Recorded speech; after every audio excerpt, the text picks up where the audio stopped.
સનાતન ધર્મની જય હો, જય હો, જય હો.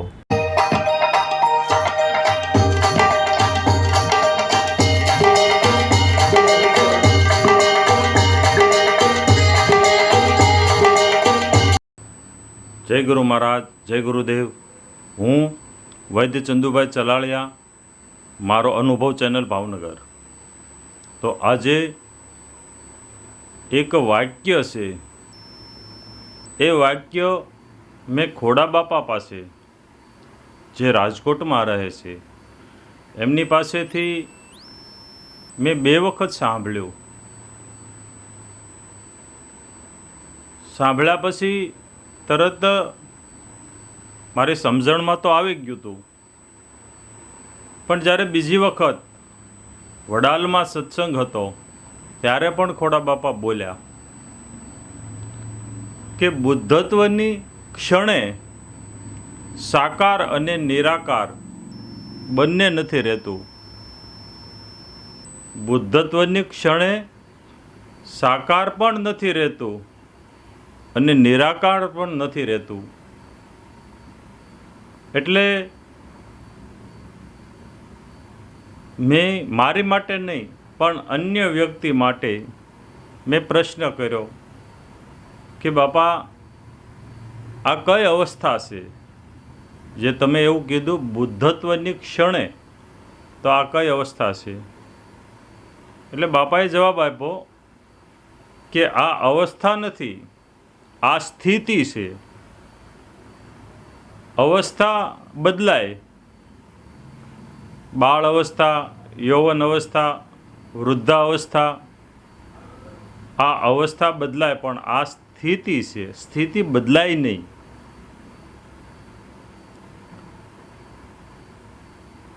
મારા 59 વર્ષની જે આધ્યાત્મિક યાત્રાની અંદર મારા માટે જો શ્રેષ્ઠ હોય તો ખોડા બાપા. એ તારીખ 24/5/24 સુધીમાં હું એના ટચમાં આવ્યો છું, અને ખોડા બાપા કરતાં વિશેષ જે જ્ઞાનવાળા હશે, મારી ના નથી, પણ હું એના ટચમાં હજી આવ્યો નથી. એટલે મારા માટે શ્રેષ્ઠ ખોડા બાપા છે. આજે એમનું જે વાક્ય છે, મેં તો એમની પાસેથી સાંભળ્યું છે, કોઈ પુસ્તકમાં, કોઈ શાસ્ત્રમાં, કોઈ વેદમાં. જો કે વેદ તો મેં હજી હાથમાં લઈને જોયા પણ નથી, પણ શેમાં હશે ખ્યાલ નથી. એટલે ખોડા બાપા પાસેથી મેં 2 વખત સાંભળ્યું છે. એટલે હું આ વાક્યને ખોડા બાપાનું માનું છું.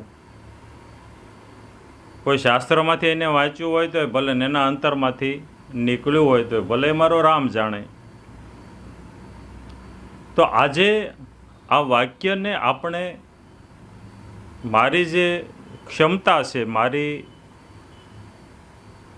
જે પહોંચ છે ત્યાં સુધી આ જે વાક્ય છે એને વિસ્તારથી સમજવાનો પ્રયત્ન કરશું કે બુદ્ધત્વની ક્ષણે સાકાર પણ નથી અને નિરાકાર પણ નથી. તો બુદ્ધત્વ એટલે ભગવાન બુદ્ધ, એની જે ક્ષણ, એક એટલે ક્ષણ કહેતા એક ઓછામાં ઓછો સમય, એને ક્ષણ કહેવાય. આવી ક્ષણે જે આમ આગળ ખોડા બાપાએ જે કીધું સ્થિતિ, એ જે સ્થિતિને પામ્યા હોય બુદ્ધ, ત્યારે એના માટે સાકારેય નથી, નિરાકારેય નથી. તો આપણે તો જે સાકારને આપણે હજી લાગી રહ્યા છીએ, અને સાકાર થકી નિરાકારને પામવાનો છે. પણ આપણે હજી સાકારને જ ન મૂકતા હોઈએ તો નિરાકારને કેમ પામી શકશું? અને નિરાકારથી પણ છે, પર છે, જે કીધું નિરાકાર પણ નથી.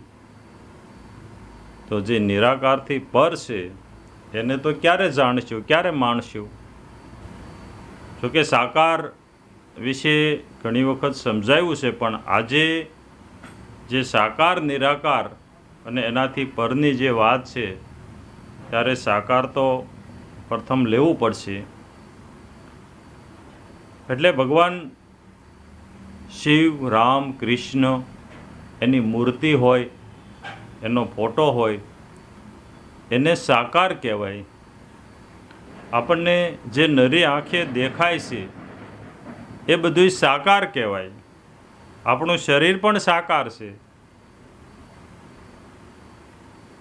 તો આ સાકાર થકી આ જે શરીર છે, આકાર છે કે સાકાર કયો, એ સાકાર થકી નિરાકારને પામવાનું છે.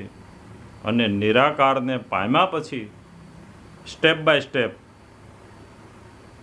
નિરાકારથી પણ પર જે કાંઈ છે એને જાણવાનું છે, માણવાનું છે, એ સ્થિતિમાં પછી રહેવાનું છે. એટલે સાકારને આપણે સમજ્યા, હવે આપણે નિરાકારને સમજીએ. તો નિરાકાર સમજવા માટે સાકાર તો જોઈશે જ. તેમ સાકારનો તો આધાર લેવો જ પડશે. એની વગર નિરાકારને નહીં સમજી શકાય. તો આ જે આપણે જે પેન છે, પેનનો આધાર લઈએ. હવે આ જે પેન છે આપણને દેખાય છે અત્યારે, એ સાકાર છે. હવે આ પેનને લઈ લો અને ત્યાં નજર રાખો. પેનને જોવો એટલે તમને સાકાર દેખાશે કે આકાર દેખાશે, પણ આને લઈ લો ને નજર ત્યાં રાખો તો તમને નિરાકાર દેખાશે.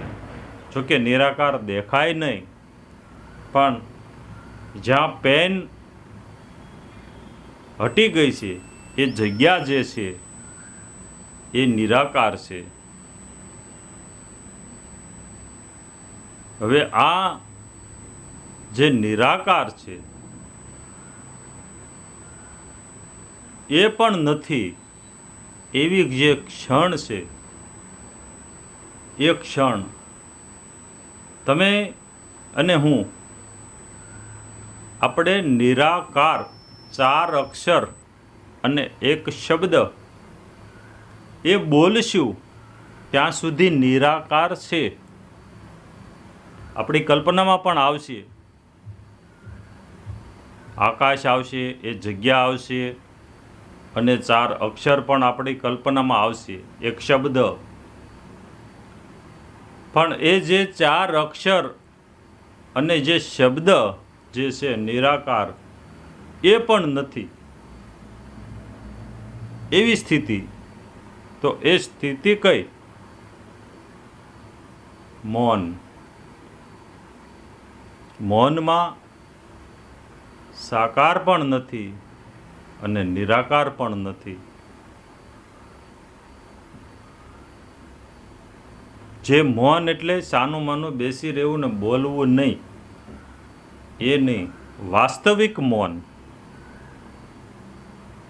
કારણ કે તમે બેસી રહ્યો સાના માના, બોલો નહીં, તો તમને જે કાંઈ વસ્તુ દેખાશે, સંભળાશે, તો ન્યાય તમારી કલ્પના ઊભી થશે. પણ ખરેખર જે વાસ્તવિક મૌન છે ત્યાં સાકાર પણ નથી અને નિરાકાર પણ નથી. આ જે ક્ષણ છે બુદ્ધની, ભગવાન બુદ્ધની આ જે ક્ષણ છે, એ ક્ષણ એના માટે તો કાયમને માટે બની ગઈ. એક ક્ષણ કાયમને માટે બની ગઈ.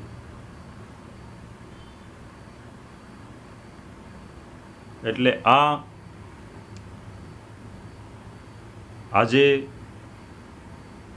આ ખોડા બાપા પાસેથી જે વાક્ય સાંભળ્યું હતું, એનું મારી મતિ પ્રમાણે, મારી ક્ષમતા પ્રમાણે, જે કહીને મારા ગજા પ્રમાણે આપની સમક્ષ રજૂ કર્યું છે. જય ગુરુ મહારાજ, જય ગુરુદેવ, જય સિયારામ. હરિઓમ. જય સિયારામ. મારો અનુભવ ચેનલ ઉપર વિડીયો હોય અથવા કોઈ પણ કોલ રેકોર્ડિંગ હોય તો મારી સાથે જે કોલ રેકોર્ડિંગમાં જે કોઈ પણની સાથે વાત થતી હોય તો એનો ક્યારેય પણ સરનામું કે મોબાઈલ નંબર ન માગવો. જય સિયારામ. આગળના વિડીયો જોવા માટે આ રીતે ચેનલ સબસ્ક્રાઈબ કરો.